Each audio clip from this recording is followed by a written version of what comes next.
అంటే ఇప్పుడు శతాధిపతికి దేని మీద నమ్మకం? శతాధిపతికి వైద్యుల మాట మీద నమ్మకం లేదు, అధికారుల మాట మీద నమ్మకం లేదు. శతాధిపతికి దేని మీద నమ్మకం తెలుసా? దేని మీద విశ్వాసం తెలుసా? దేవుని మాట మీద విశ్వాసం. అయ్యా, నువ్వు మాట మాత్రం సెలవిస్తే చాలు, పడిపోయినటువంటి నా దాసుడు లేచి కూర్చుంటాడు. దేవునికి స్తోత్రం కలుగును గాక. ఈరోజు నువ్వు ఎవరి మాట మీద విశ్వాసం పెట్టుకుంటున్నావు?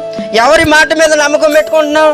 అధికారుల మాటల మీద, నాయకుల మాటల మీద, ప్రజల మాటల మీద, ఎవరి మాట మీద నువ్వు విశ్వాసం పెట్టుకున్నా ఆ మాట నిన్ను రక్షించదు. కానీ యేసు ప్రభు వారి యొక్క మాట మీద నువ్వు విశ్వాసం ఉంచుకుంటే పడిపోయినటువంటి నీ స్థితి లేవనెత్తబడిద్ది. దేవునికి స్తోత్రం కలుగును గాక.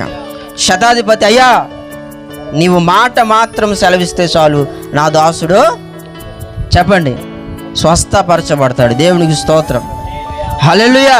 ఆ మాట మీద విశ్వాసం పెట్టుకున్నాడు.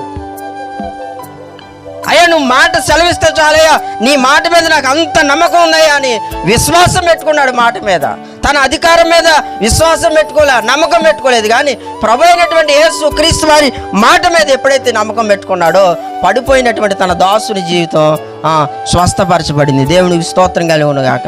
హల్లెలూయా. ఈరోజు నువ్వు పడిపోయి ఉండొచ్చు, నీ భర్త పడిపోయి ఉండొచ్చు, నీ భార్య అప్పుల బాధల్లో పడిపోయి ఉండొచ్చు, లేకపోతే లేవలేని స్థితుల్లో పడిపోయి ఉండొచ్చు. ఈరోజు నువ్వు విశ్వాసం ఉంచి ఆయన మాట మీద నువ్వు నమ్మకం పెట్టుకుంటే నీ విశ్వాసాన్ని బట్టి వారందరినీ దేవుడు బాగు చేస్తాడు. దేవునికి స్తోత్రం కలుగును గాక.